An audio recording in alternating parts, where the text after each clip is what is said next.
everybody. Today we're going to be talking about meiosis. We're going to be using the beads as the demonstration for this. All right, so what we're looking at here, we're looking at a cell that only has 2 sets of chromosomes, okay? So normally we would have 23 sets or 23 pairs in a human cell, a human somatic cell, so like a skin, a muscle, all right? The only ones that don't have sets or pairs is going to be gametes, and meiosis is used to produce gametes.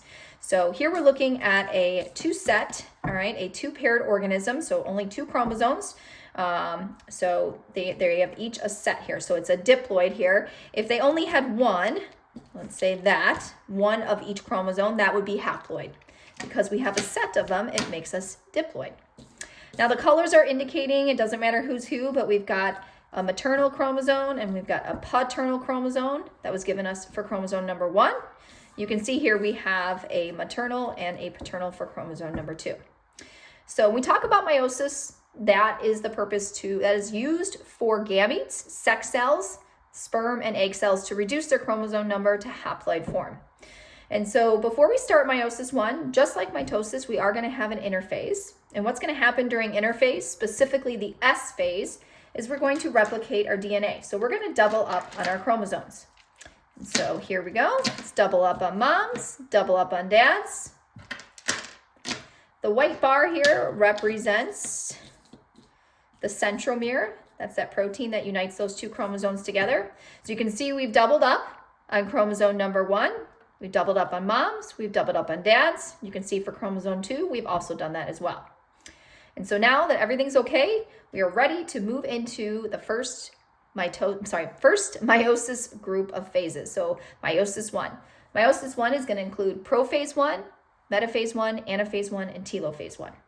All right, so in prophase 1, you're going to have your typical things such as appearing of the mitotic spindle, the breaking down of the nuclear membrane, but something that's unique to meiosis 1 as compared to mitosis is these homologous pairs, that's what these are called, are going to hook up to each other. It's called forming a tetrad.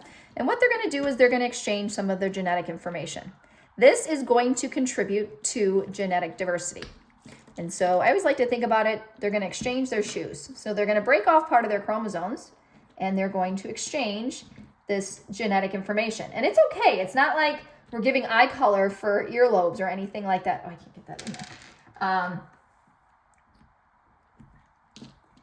This is both the same. Like if this is, if this is a chromosome that has eye color on it, that's an eye color blue eye that's moved over here, and now an eye color for brown eyes is moved over here. Okay? And we're gonna do the same thing for these 2. When they hook up together, it's called forming a tetrad. So you may remember that term from your readings. And so they're a little bit tight here.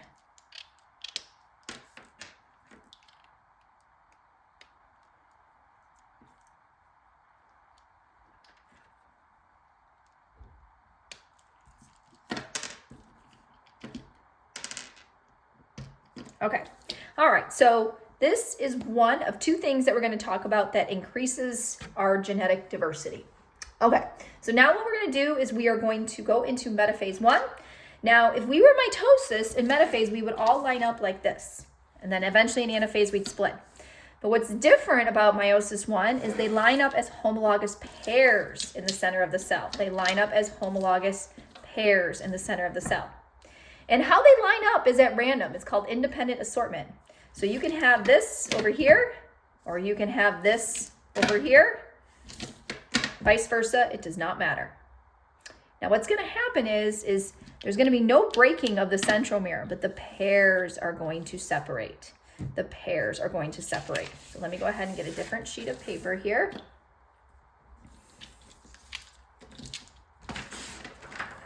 So the pairs are going to separate, go to opposite sides, okay?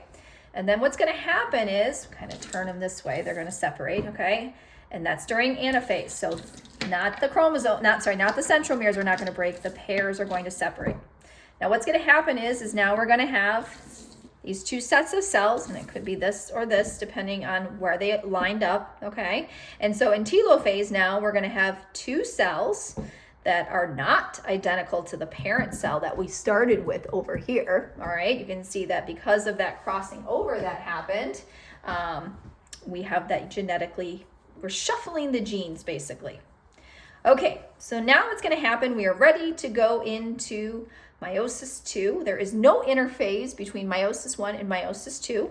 So we're going to take these two.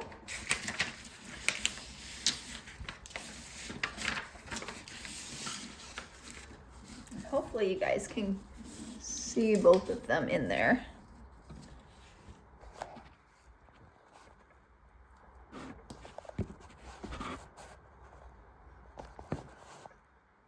Okay, so you have this cell here, and then you have this cell here. All right, so what's going to happen?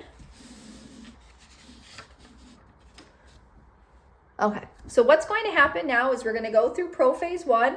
We're going to go through prophase 2. In prophase 2, there's not much that's super exciting here. You get appearance of the mitotic spindle. We're going to break down the nuclear membrane. Now, what's going to happen is we have two separate cells going through meiosis 2, right? Two separate cells, because remember, each of these were a result of meiosis 1. And meiosis 2 is very much like mitosis. And so what's going to happen is that in metaphase, we're going to have the chromosomes are going to line up. All right, you can see that right there. They're going to line up in the center of the cell there. And then, very much like mitosis, they're going to break at the centromere. So you can see that.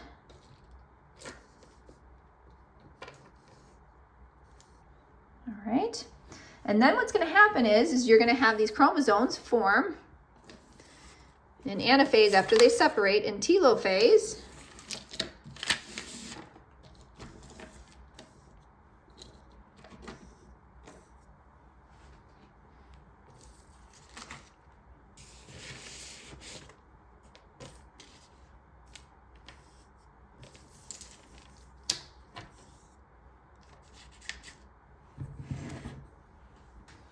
All right, so now at the end of meiosis 2, you are now going to have 4 cells.